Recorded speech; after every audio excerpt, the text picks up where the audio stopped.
God's Day, and welcome back to my podcast, Ree's Being Refined by the Fires. I'm Ree, and today I have another special guest, very special guest, from my all-time favorite radio station, LifeSongs. None other than the general manager, Julie Headrick. Yes, Julie Headrick. I'm that very special guest. The very might be a little bit misleading, Renicia. Why? You are very special. To me, if nobody else. Yeah. Well, thanks. I appreciate you agreeing to be on my little podcast. Aw, thank you for having me. It's an honor. You're welcome. I appreciate it. Okay, let me pray us in. Yes, ma'am. Okay, Heavenly Father, we come to you today asking for your guidance, wisdom, and support as we begin this podcast interview. Help us engage in meaningful discussion, allowing it to fall on fertile ground. Give us the right words to say to capture people's attention, and I pray that they share this interview with whoever they believe could also benefit from something they learned or heard today. By edutainment, to be educated and entertained. These are our prayers through Jesus Christ, our Lord and Savior. Amen. Amen. Okay, Julie. So, how are you really doing today? What am I really doing today? How are you really doing today? Oh, how am I really doing today? Do you know what? Honestly, I'm a little stressed today. It's the end of the semester for my son. Mm-hmm. There are exams and all of that fun stuff. So I'm praying myself in, breathing myself in, settling my spirit a little bit as we go into this. Yeah. Join the club. Zah Michelle, is your son's last day tomorrow? Yes, it is. Okay, hers is too. Yeah. But no, so let's get into the questions. Okay. Who were you raised by? Who is your family? I have been very blessed with a wonderful family. I was raised by my mom and dad. And I have two sisters. I'm in the middle. You're the Jan? I am the Jan, through and through. And you'll find that out the more we talk. Oh my God. But my older sister is 15 months older than me, so we are very close in age. And then my younger sister is 4 years younger. Okay. So that's my little family.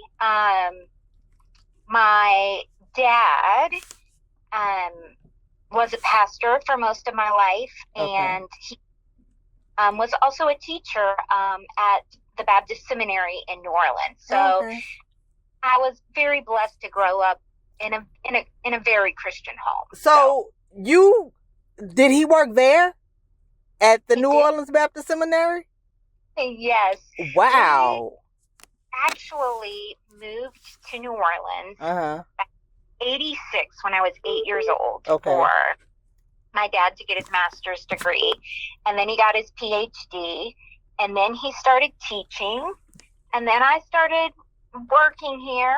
And then he retired, and I'm still here. Wow. So where did they move from? North Mississippi, near Cleveland, Mississippi. Okay. Wow. Yeah. But that is wonderful. And it's amazing that I never would have guessed. So you knew all about the campus at where LifeSongs is already, because that's where he studied. Yes, and we lived on campus growing up. It was an unusual, probably, childhood, but it was also really special and magical. Like, we had a lot of freedom running around campus. We had a pool that we were at all summer and a gym that we were at all winter. Oh, wow. And we were pastors' kids, which I feel like in most environments can be a little different. We were growing up with kids who were in the same position. So it never really felt different for us. It just felt normal. Yeah. That's wonderful. And you guys still live on campus, huh? I do. Yeah, my husband and I live on campus with my son. And so something I really wanted to do was to raise him here. Okay. And it's funny because this past summer, he had his first job as a lifeguard at the campus pool. Your son? Yes. Oh, my God. It was my first job as well at that same pool. So it's kind of sweet. Wow. Talk about traditions. So he's taking after his mama. Oh, wow. Yeah, he is. What does he want to be? His dad was a lifeguard too. Okay. So we both have that. Yeah. Wow. Wonder if he's going to be a pastor when he grows up. What does your husband do? My husband is actually a counselor, a therapist. Okay. So his dad did that as well. So yeah, he comes by it and he does a great job. Wow. Does he work there at that campus at the New Orleans Baptist Seminary? He actually works at Tulane. Okay. They work with people who are first experiencing psychosis. Mm-hmm. It's kind of intense what he does. Wow. Yeah, it sounds anything with the brain is intense. Oh, you would know. Oh, yes. Very intense. Yeah. Yep. And I forgot to ask, how do we know each other? I mean, I'm pretty sure we know each other through LifeSongs radio, right? Yeah. I thought so. Uh-huh. And I started volunteering there back in 2014. 2014. Yes, so, ma'am. What, 11 years ago? Mm-hmm. Feels like longer than that because you feel like family, Renicia. Well, that's good to know, but no, you guys do too. But no, it's been 2014. I remember listening to you guys share-a-thon on the radio, and I hate to admit this, but the guy he doesn't do the share-a-thons anymore. But it was a big guy with a big, deep voice who used to run the like pep everybody up to get the numbers in, and he had said, even if you don't have it, pray, and God will give it to you. And I'm like, so okay, I made $1,000 faith pledge. Oh, that's amazing. But it didn't come through. Well, sometimes that happens. Unfortunately, yes. But I was praying and I was hoping. I was like, Lord, because at that time I wasn't getting my disability money yet. I was waiting on it. And I was like, okay, this will be perfect. And I'll use part of my disability money to give back to the station that I've been listening to. Nope, didn't happen. But you have such a generous heart. Yes, and I wanted to be able to donate that money to you guys because you deserve it. And when I found out you were you were privately funded by the family, by listeners, that made all the difference because I was like, you guys need that money. And a lot of people don't know that. You guys should start emphasizing that on the when you're doing the future share-a-thons, that you're listener supported. That's it. Your listener supported. And if anybody is listening to them, you need to call in and donate. That needs we might need your help, Renicia. Well, I'll surely do it. Because it's be like, look, if I had a brain stroke and I called in a faith pledge of $1,000, even though it didn't come through, you can send in, I don't care if it's a flat donation or one-time donation, you can do something too. Every little bit helps. Yes, everybody does what they can. And you've given so much through the years, not only financially, but your time, volunteering. We love you so much. I love you guys too. You're my LifeSongs family. I learned that from Libby. She said I was part of her LifeSongs family. And I thought that was so special because I had never put a name to my different friend groups. I just said they're my friends from LifeSongs. I never said they were my family. They were my LifeSongs family. So I was like, oh my goodness, that is so special. I'm I'm a part of your LifeSong family. She was like, yeah, I have friend groups like that. I was like, you're the same. I say you're my friend from LifeSongs, but I never consider my friend groups my different families, at which it is. It really is. People that you vibe with, they are your family. Yes, for sure. I had never thought of it like that. Never. Yep. We say that whenever our volunteers come in, that it's kind of like a mini family reunion. Because it's don't see every day, usually just every few months or every 6 months. Yeah. And then when you see them, you're just so happy to see them. You know? Wow. Cool. And your son had his first. How did he like his first job this summer? I think he had a good time. You know, he's a teenage boy, so they, you never really know what's going on in their mind. If they like something, if they don't like something. Wow. But I think he liked it as much as a teenage boy would like a job. He definitely liked getting a paycheck. Oh, I can imagine. Is he a shopper? He is. Wow. Oh my God. Okay. And who was the disciplinarian in your childhood home? Your mom, your dad, both, or neither? I think it was really both. Our family dynamic was a little different. Not only was my dad a pastor, but my dad was also in school until I was 15 or 16 years old. So when we moved to New Orleans, my mom was the primary breadwinner. She worked downtown, and my dad worked as well still, but he was the one who took us to school and picked us up from school. He made dinner every night. Oh, wow. He was physically present more than my mom during that time. Yes. But I mean, neither of them were scared to put us in our place. It takes a village. It really does. Wow, that's wonderful. So, where does she work? She worked at the federal courthouse. Okay. Yeah, she worked in a couple of different positions there. Okay. And your dad, where did he work? Outside I'm assuming it was outside of the campus of the seminary. When we first moved to New Orleans, he worked at a grocery store in the department at like a Del Chance in the east. Okay. And so he did that for a bit. And then he was always pastoring. So that brought in extra money. Yes. Yeah. And then as he got farther in his education, he started teaching. Okay. Yeah.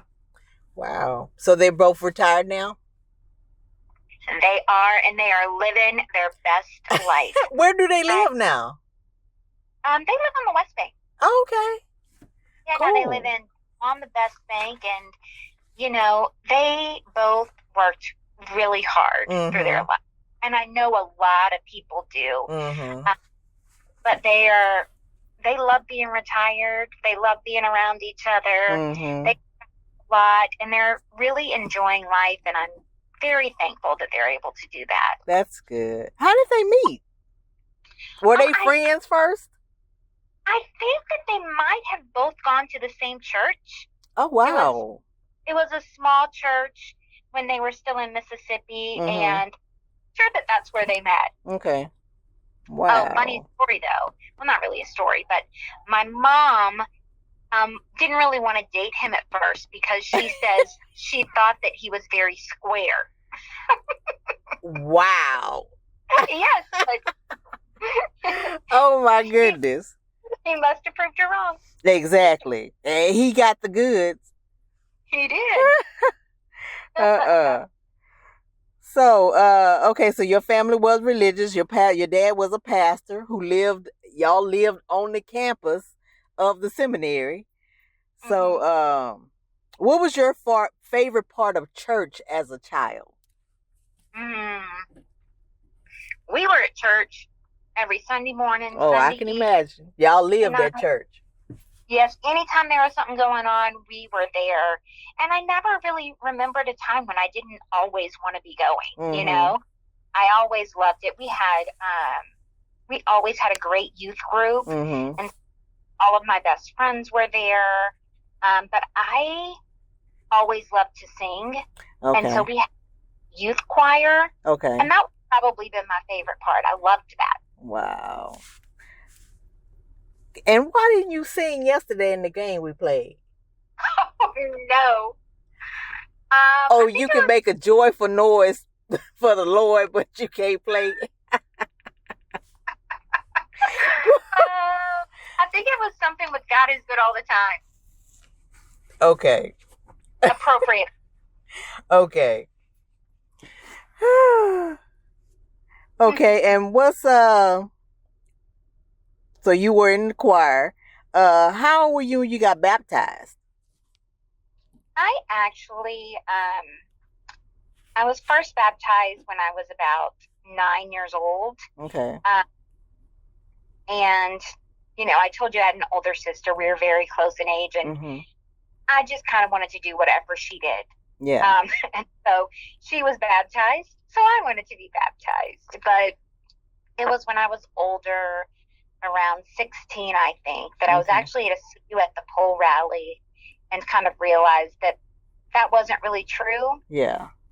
And so that was when I considered that I was saved. And then it was about a year later when I was baptized. Okay. And my dad actually baptized me, so that was pretty special. Oh, yeah, it was. Yeah. Okay, and what would you say is the most important lesson you've learned throughout your life as a Christian? Because some people think we don't have problems, and it's like, are you kidding me? Christians, and once you decide you're going to live your life for Jesus, and the devil is in your past, the attacks really start amping up. I don't know that it's a most important lesson. That's a really tough question, Ronicia. But I do think that I kind of find that I have to learn the same lessons over and over again. Oh, it's so good to know that somebody else had the same problem. And maybe that's the lesson itself, is that it's not reaching the goal. It's constantly striving toward the goal. Yeah. And sometimes you struggle with the same things over and over again, and that's just the way it is. Wow. That is so reassuring, because I thought, because my name is Ree, that's why I have to repeat over and over and over again. And oh my God. So it is so refreshing to hear somebody else admit that. Yeah. Okay, and as a child, were you talkative or quiet, a liar or honest, selfish or kind-hearted, stubborn or easygoing, a bully or a nice kid, a lover or a hater, bossy or passive, curious or unconcerned? Or it could be several out of each group. Well, as I mentioned, I had an older sister who was very close in age to me. And so, and she was really great at everything she tried. She was very athletic, very musical. She was very smart. She was very Christian. Oh, wow. So I kind of felt like I was the bad seed, you know, like she was all the... You couldn't add up.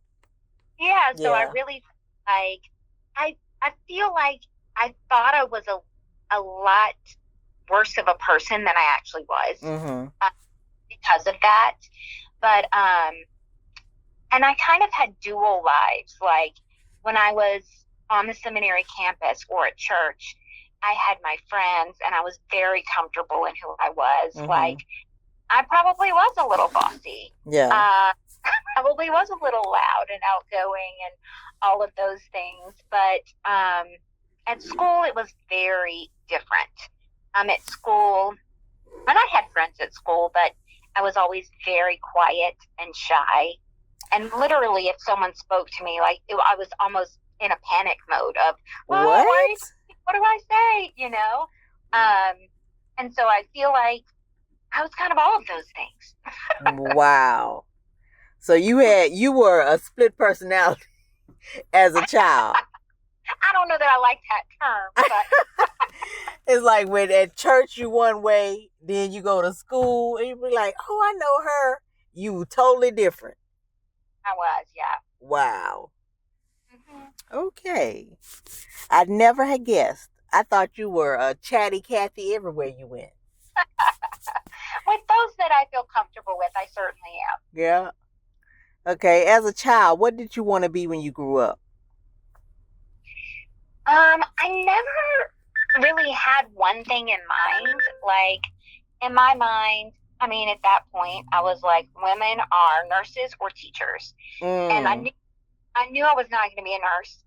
And so when I first started college, I actually kind of started in elementary education, but never really got to the classes on that because it was clearly not for me. Mm-hmm. And so, teachers have to have the patience of Job. Yes, and I do not. Mm-mm. You and me neither. That was never on my list of occupations. Yeah, for sure. Mm-mm. So, did you want to be what you are now, though? I did not. Like, it had never really, I didn't not want to be that. It had just never really crossed my mind. Okay. And I kind of fell into it. Like, I was just asked to do it. And I started off as like an office assistant. Mm-hmm. And then I was like, oh, I'll do this. I'm 20 years old. Let's have fun. Let's do it. And then the longer I stayed in it, because I kind of fell into it and I didn't actively pursue it or feel like this is what I'm going to do, I think I kind of fought it for a long time because I was like, there has to be like some calling for me, you know, that I can go to school for and that I can choose to. And then at some point I was like, no, this is my calling. Easier. Yeah. It's an easier path. You ain't got no student loan debt. Well, I did go to college, but it wasn't for that. And I mean, God just, I don't know, if God had told me, hey, you're going to do this, I would be like, I cannot do that. But it brought me each step of the way. And then I'm like, oh, this is what I'm supposed to be doing. Yeah. And you love it. I do. I really And you're good at it. I'm very thankful to, work with some of my best friends, work to uplift and encourage the New Orleans area. It's such a special place. Yes. I wouldn't want to do this anywhere else. I just want to do this here with these people. So I'm very blessed. Yes, ma'am. I totally understand it. I'm originally from Houston, Texas, but I don't see myself, I've never missed it. I've embraced the city wholeheartedly. And when Zon goes to college, who knows what will be next, but not in Texas. Look, been there, done that, got the bruises and scars to prove it, so no thank you. Yeah. Yeah. New Orleans is like, it's not always an easy place to live. There's stuff to deal with here that you don't have to deal with other places, but so unique and so special, and the people here are just so full of personality and resilience and love and character. Did you say resilience? I did. Girl. I know that. Katrina, when I was when we went, because we had just got married that year in March, because both our birthdays are in March, our anniversary is in March, and both of us graduated from the same art school in March. So wow. March is our month. But in August, we used to watch the news back then, and we knew a storm was coming. And we got the call that his family, who lives here on the West Bank, were coming to Houston. So we were like, okay, but as when they got up there, as we were sitting there watching the news, it was like, oh my God. It was like the world was coming to an end. It really was. I couldn't believe, I had never, ever seen anything like that firsthand in real time. That was unbelievable. It was. If I had one word to say for all New Orleanians, it is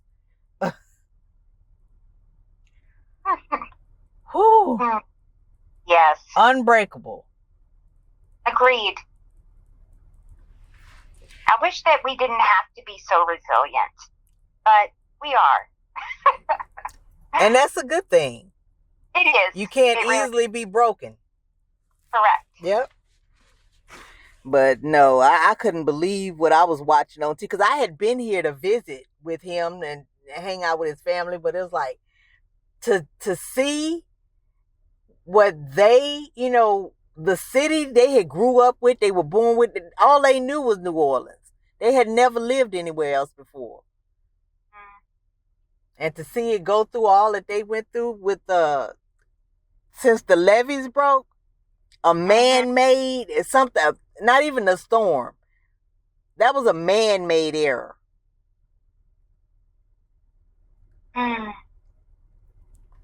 So, but, okay. What was your favorite memory from childhood and why? I don't really know that I have a favorite one, but my first memory that I heard is really sweet. It was when we were still in Mississippi, and I don't know how old I was, maybe 4. And I woke up in the morning. I walked into the living room, and my mom was sitting in like a recliner in front of the window. And, my mom is funny. My mom's like, I can't think of the word, but she's kind of sneaky, and she always kind of seems like she's up to something. But she had one of those looks on her face. Okay. And she was, look out the window. I went and pulled the curtains aside and looked out the window, and there was just snow covering everything. Oh, wow. And this Mississippi, not here in New Orleans. There was snow covering everything. And it was just sweet, Wow. So it doesn't snow that often in Mississippi, does it? It snows a lot more than it does here, because we were in North Mississippi, not far from Memphis. Okay. And it snowed. I don't know. I was young, but like at least every other year it would snow. Oh, okay. I thought it was closer to. You know what? No, because Zon used to have a teacher that used to live in that was from Mississippi, and she was talking. We've talked. Actually, her name was Jacqueline Miller. I interviewed her last year, and she was mentioning that it snowed in Mississippi. Yeah, because I thought it was the same temperature as here. Well, it's just, it's like it is here in that, like, if you're in southern Mississippi, like Biloxi, it's like here. But, my sister lives in North Louisiana, and it snows there. So it just kind of depends on where you are in the state. Okay. Wow. That is sweet. And you were 4 years old? Yeah, I was about 4, I think. Wow. Okay, and who was your best friend in elementary school? It's hard to say, Renicia, because my friend groups were mostly outside of school. And so I mentioned growing up here on campus and it being really special, and it was. But one of the not so great things is most people who came to school here, they didn't end up getting multiple degrees and then teaching and staying. Most of them came for 2 or 3 years and then graduated and left. Okay. And so a lot of the friends that I had, it was just for a couple of years. Okay. And it just started over. Then there would be another friend, you know? So that was one difficult part. Okay. Wow. Yeah. Because they were there just for their parents to get their education. And once they got what they came for, they moved back home. Yeah, and we just stuck around. So, wow. I did have 2 really great friends when I got to middle school. And, you know, at that age, I mean, we didn't have internet back then, or you had to pay for long distance calls. Yeah. But both of them moved away, but we were able to write letters and stay in touch. Oh, well, that's cool. Y'all could be pen pals. Yeah, and every once in a while, talk on the phone. Yeah. And I actually, both of them came to visit New Orleans in the past year. So. Oh, wow. Them recently. Yeah. What's their names? One of them, her name was Amber. Okay. The other one, her first name was Laurel, but we all called her by her last name, which was Bennett. So it was Amber and Bennett were my best friends. Cool. Yeah. So how did they like their visit? I think they liked it. They both lived on campus as well. So we went by their old apartments and we drove by places that like we had been to as children, like the church and the lake and like our favorite restaurants, you know? Yeah. It's different from when they were here. I mean, it's post Katrina, it's post COVID. Everything is, but I think it was good for them to see. And I mean, there's been a lot of changes on the campus as well. A lot of apartments torn down, houses completely redone. I mean, it's been 20 plus years, 25, 30 years. There's been a lot of change. Yeah. I'm surprised they didn't have schools on campus. Yeah, they never have. They've always had a big kind of homeschool group. Yeah. Around campus now more than ever. But yeah, because Josh's kids are homeschooled, right? They are, yeah. But I think that the seminary didn't want us to become so insular. I mean, as Christians, like we want to be in the world, not of it, but in the world, you know, to share Jesus. Yeah. That was one of the ways we did it. That's true. I hadn't thought of it that way. Because there you'd be like in an incubator. Yeah. And couldn't relate to stuff in the world at all. You'd be like, oh my God. Oh my God. Everything would be surprising. Yeah. I mean, it's thing where you immerse yourself in it and don't have much outside interaction, and then it just becomes your whole life and your whole view. Yeah. Okay. And what was your favorite junk food in middle school? Oh my goodness. I love all the junk food. Yeah. Pick one. I've always really loved potato chips. Ooh, you and me both. Potatoes in general. Yes. I was actually thinking French fries are a close second, but yes, let's take potatoes. Any kind of potato is my favorite. Actually, I have a birthmark on my side. I can't remember which side it is. The right or left side of my stomach has a potato birthmark. And Jean-Michel was born with a potato under her chin. No. Yes. Because my mom says that she used to eat a lot of potatoes when she was pregnant. And I came out with a potato on my stomach. I love that. I didn't eat a lot of potatoes when I was pregnant with Zon, but she has the exact same birthmark, but under her chin. That is sweet. Yeah. Yeah. Okay. And what group were you a part of in high school? The populars, the cheerleaders, the athletes, the nerds, the creatives, the choir, the drama club, a loner, or a pothead? Definitely not the last. Believe it or not, I've had somebody on here that said, and She is, if you met her today, you would not believe this is the same person that said that on my show. Well, Jesus can change us. Yes, he's a change. That's what he's best at. He can change anybody. Mm-hmm. Yep. Well, like I said earlier, when I was at school, I was definitely the loner. When I first started going to the high school that I went to a small Christian school. My boyfriend went to school there. That's why I wanted to go there. Oh, you had a boyfriend?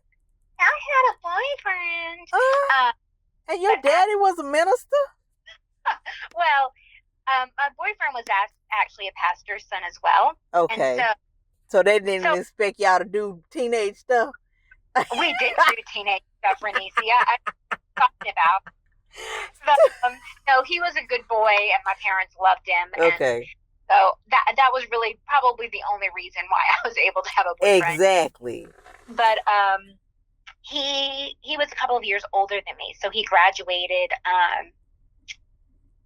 before my junior year. Okay. So, and he was really the only person I hung out with at school. So once he was gone, like I just kind of kept to myself. It was like I was used to not really hanging out with other people, and so I continued not to hang out with other people for 11th and 12th grade. But at home and on campus and at church, I mean, I don't think I was the popular kid. I just think that we were all misfits. Yeah. And so we were all kind of like in the same group hanging out. It didn't feel like the popular kid, but it didn't feel like it definitely wasn't loner or any of the other things. We were all just weird kids hanging out. Okay. All right. And how old were you when you started getting interested in the opposite sex? And when were you allowed to start dating? I was always boy crazy as long back as I can remember. If I'm completely honest. Do you know somebody? I've had people say 3 years old. I was like, are you serious? You were a toddler. And I had a guy said 5. I was like, whoa, y'all were really ahead of y'all times. I mean, I think the first time I probably looked at a boy and was like, ooh, he's cute. And I was kind of nervous around him. Like, I was probably 7 years old. Okay. So it's not 3. Well, that's it. We're escalating at 3, 5, and 7. Now I need somebody to say 9. And I started dating my boyfriend in college. I think I was about to be 15 years old. I think my parents really wanted me to wait until, like they had said, 16. Yeah, that's the average. Wait till you're 16. Yeah, because of who it was, they allowed it. Yeah. Does your son date now? He does not. No, not yet. Thank Jesus, Lord God Almighty. But I'm sure it'll be soon. Okay. And did you work as a teenager while going to school? I did. I started lifeguarding, I think, the summer before my sophomore year. So I did my sophomore and junior summers, and then my senior year, I started working at a coffee shop, and so I did that throughout my entire senior year. Okay. And what was you ran the register, or did you do everything? I'm sorry? Did you run the register, or what did you do? It was very small, so we all did everything. Okay. All right. I always fought with that cappuccino machine, but that dang cappuccino machine. Okay, and what did you do first after you graduated from high school? Start college, working, got married, had a child, etc.? I went to college. That high school boyfriend that I had, he went to like a state school in Mississippi, and so I wanted to be near him. Okay. And so, but because I didn't want to act like I was following him, which I really was, I was going to go to the same city but go to another school, like a smaller school. We actually ended up breaking up before my freshman year of college started, but I had to prove to everyone I wasn't going there because of him, so I still went to school in that town. I'm a little stubborn, Bernice, here. I see. And so it's that middle child in me. Exactly. Gotta have your way. Yeah, so I went to that school, and I ended up kind of doing a tour of schools. I went to about 4 different colleges, I think. And then in my last college, I was actually working full-time at LifeSongs and kind of taking a couple of classes every semester, and I finally graduated. Yay! 7 years in 5 schools. Oh, wow. Mm-hmm. So you got, what else was, I wrote down 4 for something else. I've wrote it down several times because I'm taking notes. Okay, and having been a prior fan of Lifetime movies, because I love, I absolutely love to hear the details of my special guest's real life love stories. So please share how you met your person. What's your husband's name? My husband's name is Doug. Okay. I have heard you say that before, Doug. Okay. And I love too. Like, I was just talking to someone maybe a week ago, and I was saying, you know, nowadays, like, I'm a homebody. I like to be at home. As younger, like, I had some major FOMO. Like, I would not sleep. There were times I didn't sleep for days because I didn't want to miss out on something. Are you serious? Yes, and I was trying to figure out, like, how did I go from that to this? And then I realized, this sounds horrible, but I realized back then I was always hunting for my man. Like, I was looking for him. And now that I have him, I'm like, I don't really need to go, you know? If I was him, I'd be insulted. Why? Well, no, so now you can relax because you're with him. Well, you're with your person. Okay. But wow. One of the schools I went to was actually in Atlanta. And so I lived out in for about 1.5 years. And while I was there, a new older couple moved in next door to my parents. My sisters were both still at home at the time, and they told me that these new neighbors had a really cute son. I was like, oh. So then when I decided to move back to New Orleans, I was like, well, I guess I'll meet our neighbor's really cute son. Yeah. And he ended up being my husband. Oh, wow. Yeah. So our parents were next door neighbors for a bit, and we dated for a long time, about 4 years. We broke up. Well, let me rephrase that. He broke up with me several times during that 4 years. Oh, my God. And the last time he broke up with me, Renicia, it was because I was moving from Gentilly to Gretna on the West Bank, and he did not want a long distance relationship. And where did he live? In Gentilly. Hold on. There are people who live. Hold on. Zon's godmother lives in California, and she lived there for years. Her husband stayed in Houston. They met and got married in Houston, and then she got a job in California, and she moved to California. They talk on the phone, and they see each other for holidays, and you know, every now and then, if they got extra money, they'll, you know, because both of them have good jobs. Every now and then they'll make a point to, and they travel a lot, so they make it a point to see each other and talk. But he didn't want a long distance relationship in the same state. Literally probably 20, 25 minutes apart. So when he said that, I was just like, all right, cool, we're good.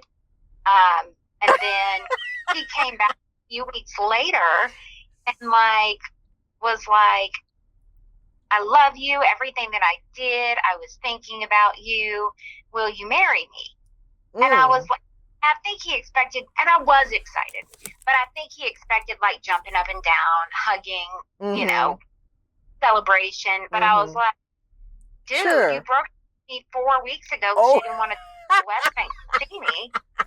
So we had a nice little talk, and eventually I said yes. So wow. Yeah. That is a long distance relation. He considers the West Bank long distance from Gentilly. Yes, ma'am. Yep. Amazing. It takes all kinds. Yep. It sure does. And he's one of a kind, that's for sure. Wow. So did you guys talk about having kids or what type of wedding you wanted to have? We did. We actually kind of bonded over the fact that neither of us wanted to have kids. And so the first several years of our marriage, like, we never really talked about it. And then, I don't know how long in, maybe 5 years into the marriage, he changed his mind. Wow. And like I said, I'm stubborn and independent. So I took about a year to pray about it and really think it through. And so after about a year, I'm like, all right, let's see what happens. Oh, wow. And then a couple of years later, we had our son, and we were like, why didn't we do this sooner? This is so amazing. Wow. Oh, yeah. And his name is Finn, right? F-E-N? F-I-N-N. F-I-N. Oh, like Huckleberry Finn. Mm-hmm. Is that where you got the name from? No. Okay. It just kind of crossed my mind, and my husband and I both, swim. My husband surfs, and so he's super into all things aquatic and fin fish, Yes. with all that. I actually thought of it about a month before I mentioned the name to my husband, because as soon as I mentioned it to him, he was not going to let it go. That's going to be what it was. So I sat with it for about a month to make sure that I was ready before I shared it with him. Wow. Yeah. That's the nice story. So his name comes from both of his parents being into water. Yes. Wow. That's cool. And then he is too. He was on a swim team. He's on a swim team. He lifeguards. Well, I'm sure he was going all them places with you guys. Yeah. So are you really surprised? No, I'm not. The apple don't fall far from the tree, because like Zon Michelle, she's in an art school. Lusher, that is now Willow, they focus on the arts. Well, I mean, both me and her dad are artistic. We were professional artists. We went to art school together, and we graduated in 2000, got married in 2005, had her in 2010. So, and she likes art and has been good at it as a little child. I'm talking preschool. They were like amazed at how talented she was. I'm like, well, we're both artists, so that wasn't. Like, she gets it from us, and you're welcome, Zon Michelle. Yeah. She wasn't. I mean, it's not like it was out of the blue. Where is she getting this talent from? Yeah. Yeah. But okay, do you know what your love languages are? Words of affirmation, physical touch, gifts, acts of service, or quality time? And do you practice them regularly? Not as often as I should. Okay. I don't think anybody does. No. My husband would probably, or at one point he would have said it was like giving gifts. And I think that's just because, like, I think it's really special when someone knows you and loves you and they find something that's really perfect for you. Yeah. I feel like that's really special. Yeah. But since I've become a mom, and there is an incessant amount of things that need to be done. Mm-hmm. I really feel like it's been, acts of service. Like if you see something that needs to be done, you just do it. Yeah. Yeah. You don't do it because it's your chore or their chore, or you just it needs to be done. So just do it. Yes. And if you don't do it, the person who you love is going to have to do it. Exactly. So if you really love me, you would do it. You said it. Okay, I'm just putting that out there, Doug. And what is it still gifts for him? I would say he's a man, Ronicia. So physical touch? Yeah. Yeah. Because most guys, that's their... that's a man thing. Yeah, I think so. Okay, and what are your favorite hobbies or pastimes? This is a tough one because I don't really have hobbies, I don't think. I have things that I will sporadically like to do. I think now that's a hobby? Hobbies are things you like to do. But I don't do it regularly. I feel like my hobby right now is probably chauffeuring my son. And you like doing that? This is supposed to be stuff that you like doing. I will say I love watching television. Okay. And I know that that's probably not a hobby because I'm not doing something, but I love it. Well, no, when you're not at work, that is a hobby. But I played piano when I was young. Okay. Not as good as my older sister, of course, which is the reason I quit, because she was so much better than me. But a couple of years ago, I just started doing some app on my phone to relearn how to play the piano. Wow. And I'm really sloppy, but I love it so much. And it brings so much joy mm-hmm. to sloppily play chopsticks on my piano or something. Y'all have a piano? We have a keyboard. Okay. A keyboard. Okay. So yeah. Yeah, it was actually my older sister's keyboard that she gave us when she got a better one. Oh wow. So it all comes full circle. Keep it in the family. Yep. Okay. So I know that you know readers are leaders. So what's your favorite new read? The title and the author. Oh, I don't know that I can remember the author. I love to read. Mm-hmm. And, sometimes I read books that make you a better person. Yeah. And sometimes I read books, because they're funny or fun. Interesting. Yeah. The latest self-help book that I read is I think it was called Stop Caretaking. Mm-hmm. Stop what? I think it was called Stop Caretaking. Oh, caretaking. It was kind of about that, and it's a good book. I recommend it. But I love reading fiction. That means it's not true, right? Mm-hmm. Fiction. Yeah. Sorry, I can never remember which is which. But I've recently been reading this series that, I think it has 30 or 40 books in the series. And it started out in the 80s, and there are still new books coming out. But it's called, the K. Scarpetta series. And it's about this doctor who works in the morgue.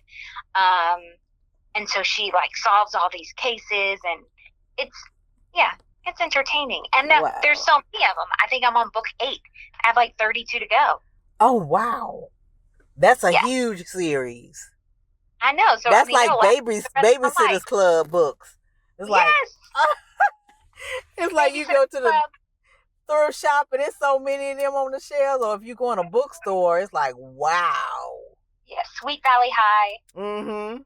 There were some good. I used to love those series, but okay. And what happens do you have to take care of your mental health?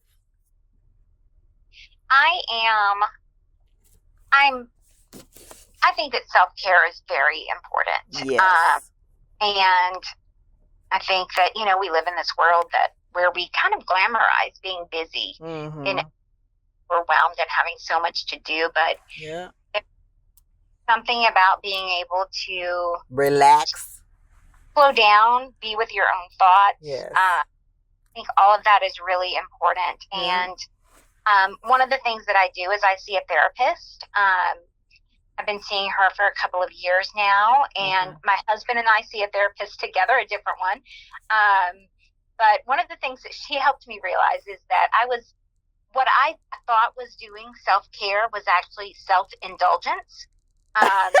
So what was this?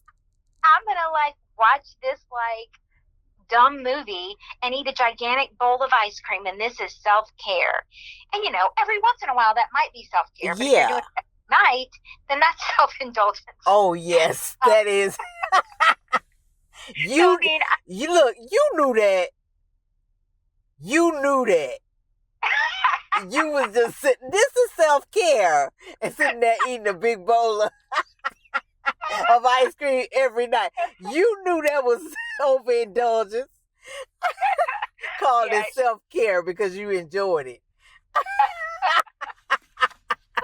It's funny how we can convince ourselves of things. Yeah. But I do therapy. I have a meditation app that's called Breathe that I like a lot. Okay. And I of course, I do devotions, read devotions. Yeah.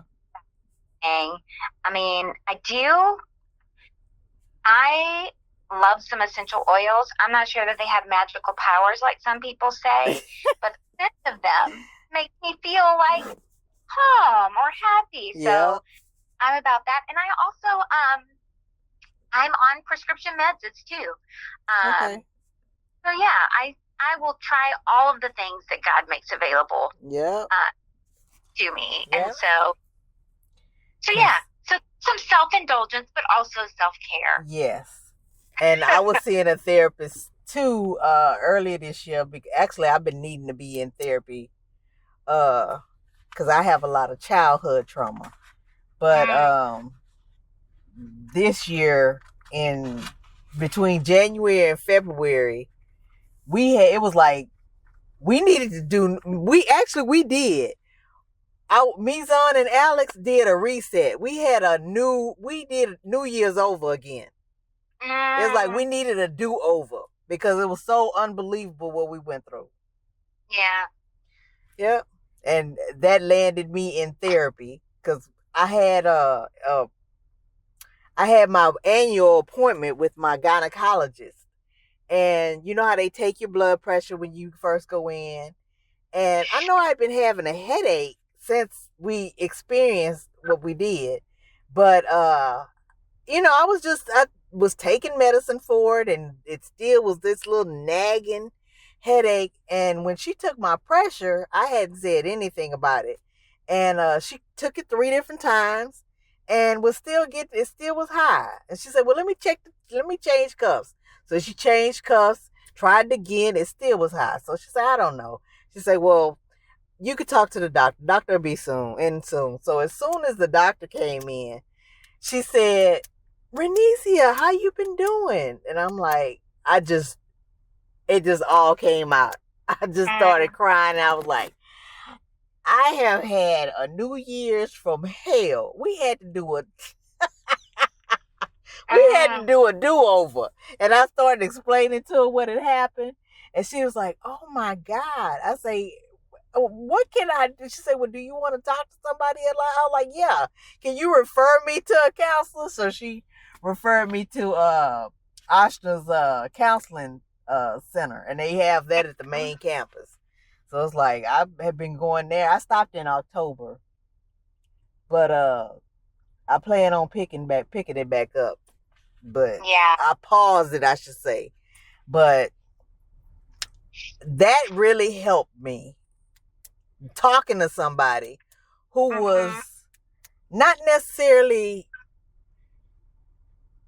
talking to your spouse can be good, but some things, it depends on what you're talking about. Some things I feel like you need an outside person who's not going to be judgmental, and they're paid to do that, to listen to you and help you through, find the solution to whatever you did. And my therapist was great about that. Every week I got off, because we did it, at first I wanted to do in-person sessions, and then we started doing virtual sessions where we did it over the phone.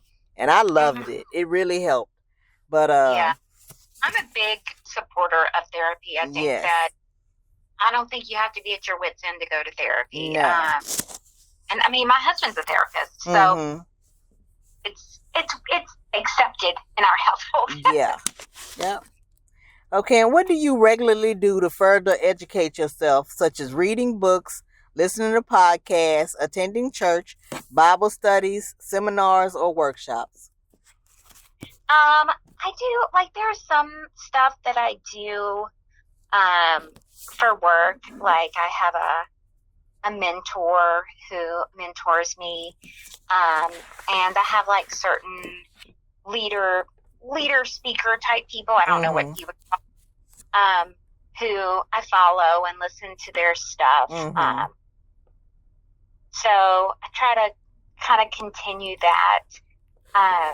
And personally, I've never really been someone who's into podcasts, which is kind of strange being in, but over the summer, I had my retina in my eye detached. And so I had to have kind of emergency surgery. And the follow-up of that was that I had to lay face down for 4 weeks. Originally, they told me it was going to be a week and a half. Face down? 4 weeks, face down. And we're not talking about, like, just leaning over. We're talking, like, parallel. Head in the pillow? Yes, face in the pillow. I had like a neck pillow that I would put my face in so I wouldn't smother myself. We actually, like, bought a massage table with one of those head things. We did that for a few nights, but it was a really difficult time. Wow.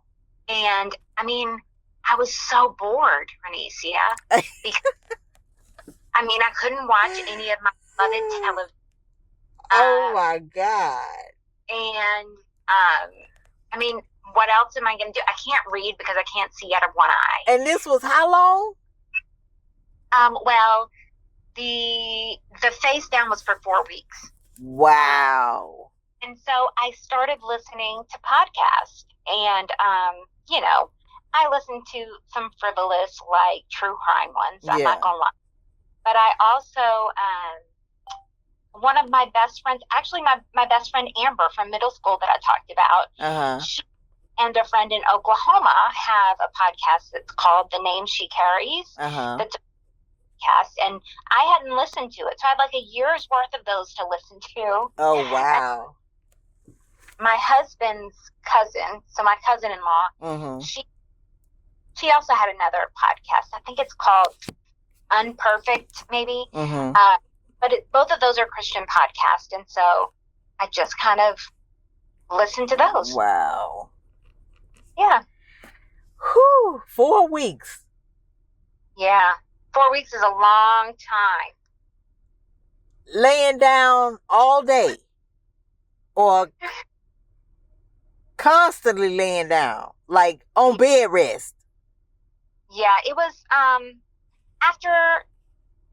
after the first week, because I was under the impression it was going to be a week or a week and a half. Yeah. And my doctor told me, okay, it's going to be another week. So then we went in a week later, and so it'd been 2 weeks. And she was like, let's do it another 2 weeks. Ooh. And I really told her, I'm like, I am about to have a breakdown. Wow. And she was like, okay, take some breaks when you can. And so I probably took more breaks and longer breaks than I should have, but I did not lose my mind. So that's the main thing. Yes. And what was you said Unperfect, and what was the name of the first podcast you said? It's called The Name She Carries. The Name She Carries. Yes. Okay. I'm about to check those out. Yeah, you should. Okay, and now we're on to the realities, your realities that where you knew God had been involved because your situation suddenly changed. Number one, something from the past 3 years of your life. Ugh, these are hard, Renesia. Of course, they're not meant to be easy. They're to make you think. I really think like the past 5 months have been really difficult because, yes, after 4 weeks I could sit up again. I wasn't face down, but there's been, I probably have about 50% vision in the bad eye. And so I still can't really see very well. Wow. I couldn't drive for 4 months. And I still can't drive at night. So there's just been a lot of life. Will it change. come back? It's kind of like just wait and see. Could be up to like a year, or could be how it is. And there's lots of other kind of problems that follow a procedure like that. Like, oh my goodness. The bad eye, I already have 3 cataracts in that eye that I'm going to have to get taken care of probably in the new year. And then just like a month ago, when I went in for my appointment, my good eye, they looked at it and realized that retina was starting to detach. And is that a birth defect? It's not a defect, Renesia. But they said it's because I'm extremely nearsighted. And so because of that, my retina is forced to kind of overwork and it stretches more. It gets thin and it's more fragile. And so that happens. Fortunately, with the good eye, they were able, because it was just starting to detach, they were able to kind of laser it right there in the office in about 15 minutes. And wow. So that one's sealed now. But there's just a lot of things that are, I might also have glaucoma. So there are all of these things with my vision. That I don't really know is how it's gonna play out. Wow. And there was a time there where I was really scared, you know? Yeah, I would be too. If you wake up and one day you can't, or if I was told that I'd never be able to see again, that's scary. I was never told that, but you know, your mind goes there. Yeah. And so, and during that time, there were a lot of changes at work as well.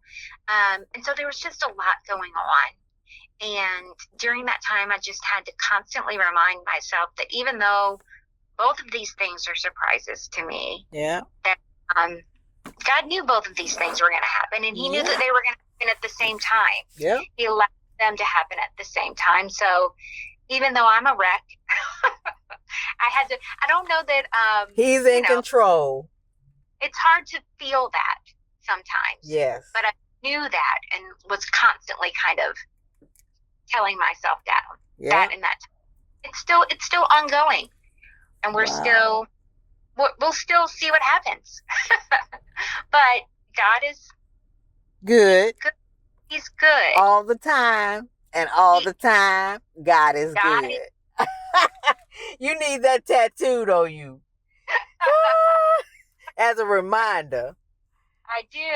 Remember that. Lord. I am so sorry. I had no idea. No, I'm good. Wow. I know at one point you was out and out. That must have been when you had the surgery. Probably. When we had came to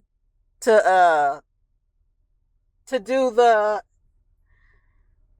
work we do after the share-a-thon. And you were out. That would have been it, probably. Wow.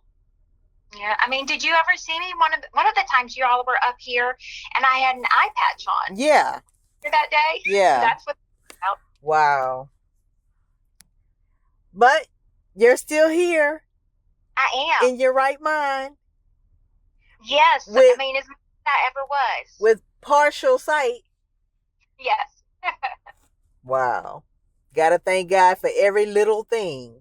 We do. Yeah. And yeah, for sure. I mean, it might not be perfect where we want it to be, but it's so much better than it was. Oh, yeah.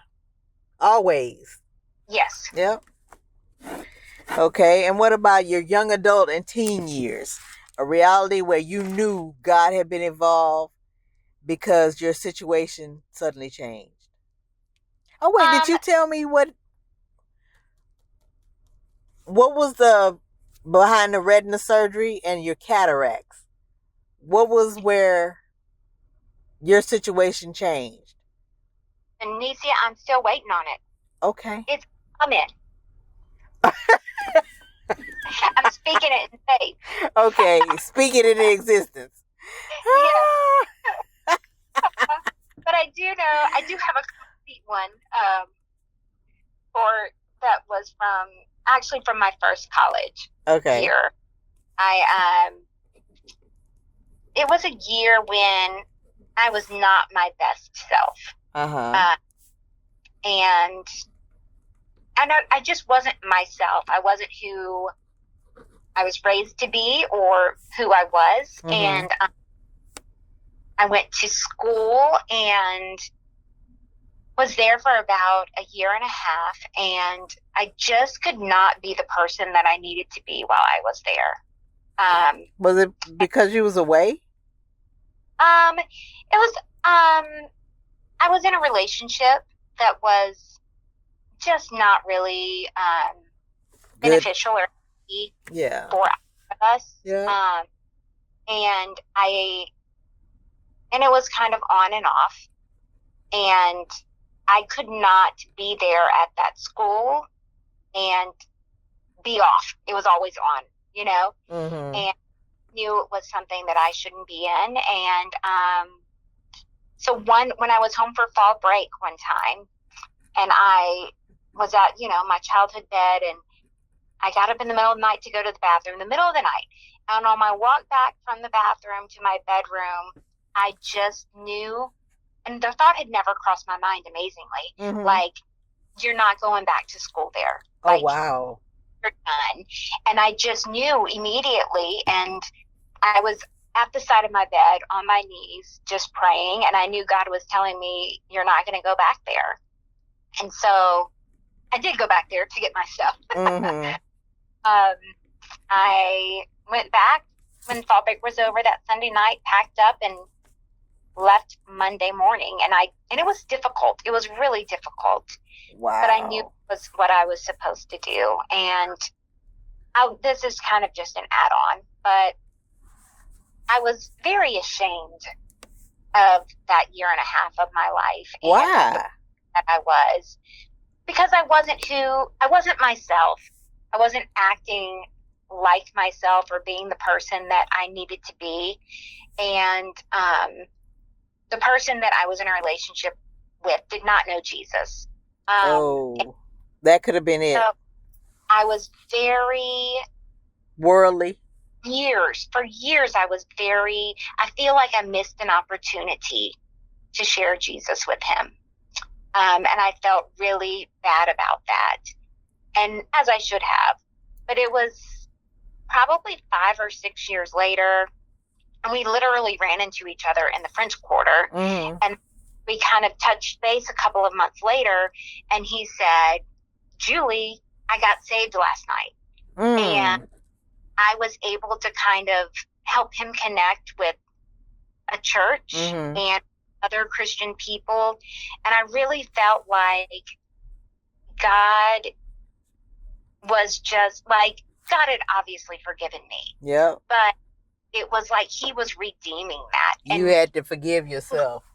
Yes, making something good. Yeah. Something that was bad. And it's just like, God is just nice. He just does nice things that he doesn't. Just because. He could have used anybody in that situation. Yeah. And he decided to use me. It was really sweet and really fun. I felt like he redeemed that time of my life, which was, so yeah. Wow. So who did bring in Christ? Who made him change? Who gets the credit for that? Well, from what I understand is, he had been around a lot of us. We went to a small Christian school in Mississippi. Okay. And how do you go to a small Christian school and not be a Christian? Well, you'd be surprised. But he knew in his head a lot of things.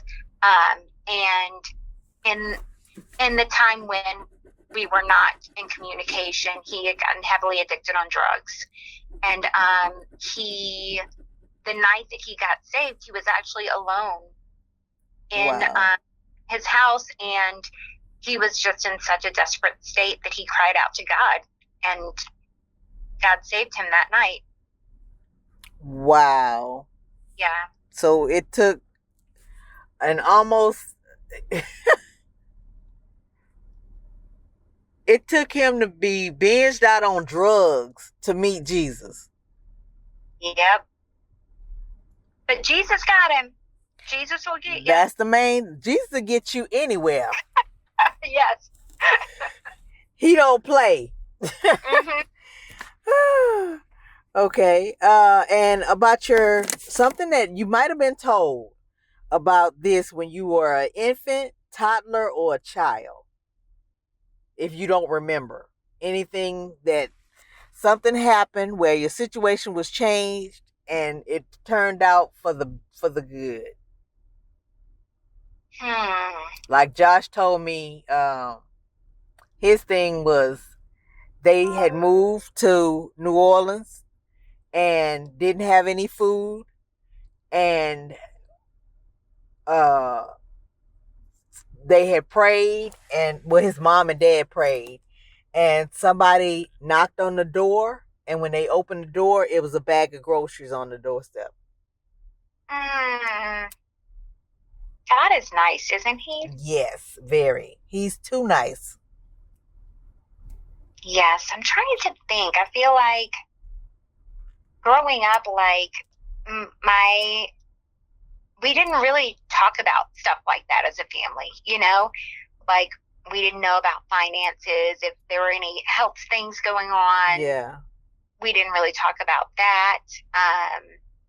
So y'all had a typical family, because a lot of families don't. Yeah, my dad's a pastor, but we still had a typical family, So, yeah, that's a tough one. What about school age? Nothing when you were a little girl? Repeat the question, please. Your reality from the past that you just knew God had been involved in because your situation changed. Like it went from bad to good. I feel like that there are so many of those times. I feel like it's constant. And I just think that I don't recall, honestly, there being something major, Okay. I just remember kind of like little things here and there. But just give me one.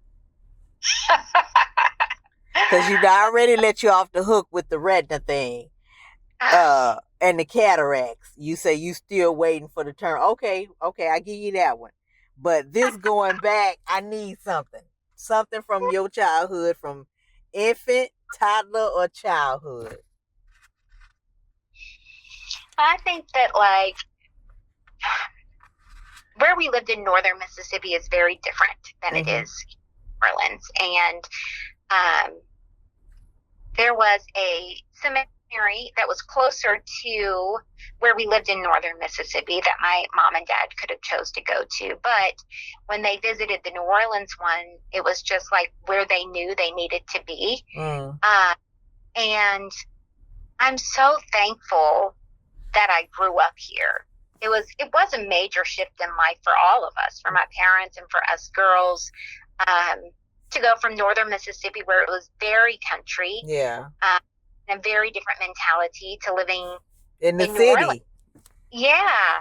And I'm just very thankful that we were able to grow up here. We would not be the people that we are had we not grown up here. Yeah. And God definitely did that, you know? So the seminary location. Yes, sure. That's the best you're going to get at Mount Bernicia. Okay. So in Mississippi, where y'all were living, it was country. When y'all came here, it was city. Yeah, but not just, you know, the urbanization of it, like the mentality of it as well. Like, and, you know, people are different in different places, but where we lived in northern Mississippi, like, there wasn't a lot of diversity. And so being able to move to New Orleans and being around people that are different than us, you know, and being friends with people who are different than us and learning about new cultures. I mean, it literally like changed our lives, you know? Yeah, I mean, that would be life-changing for anybody. Because it was like you were living in a bubble. But then the bubble popped and you came here and it was like, oh, wow. Look at all the colors. You know, you like...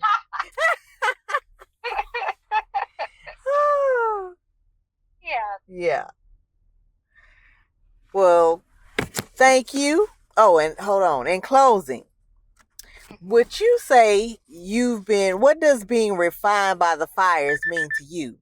And would you say you've been refined by the fires?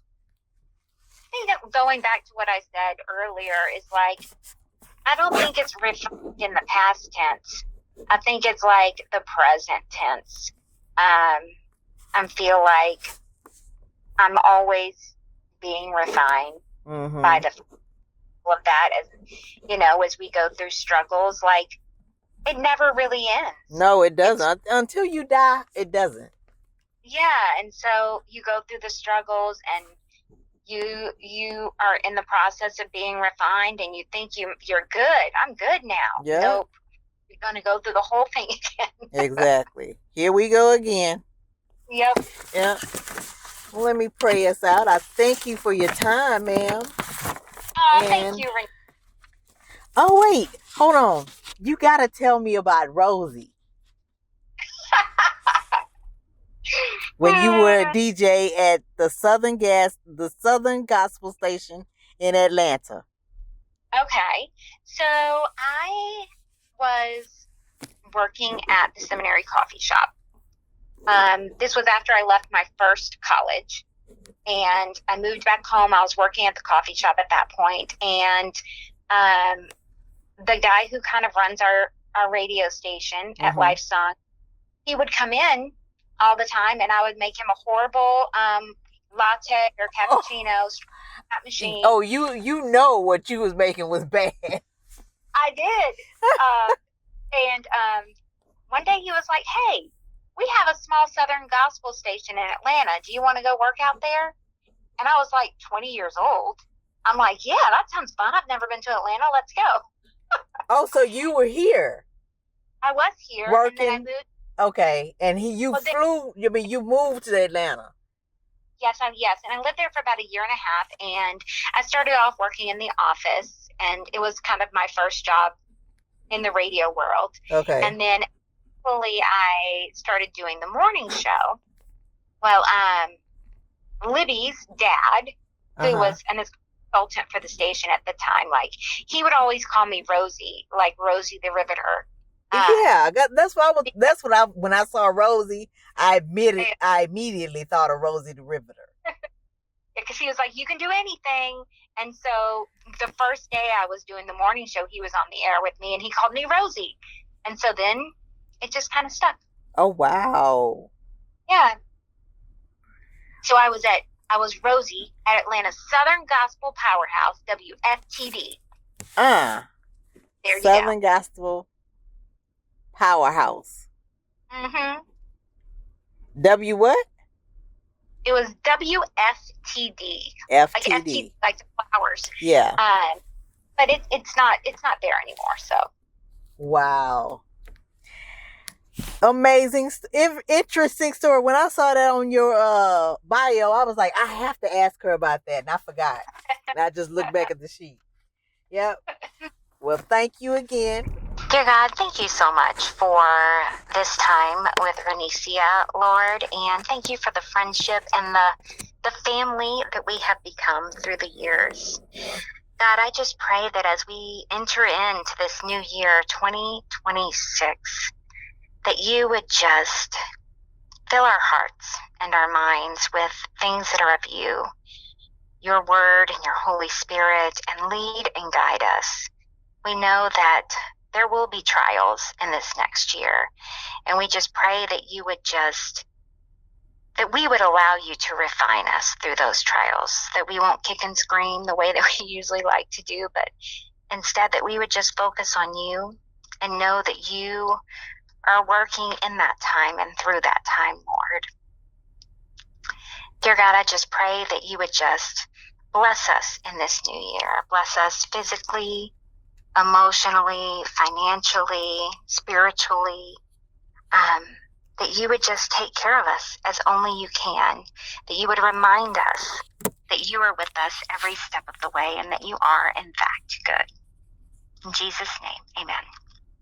Amen. Amen. Amen. Thank you.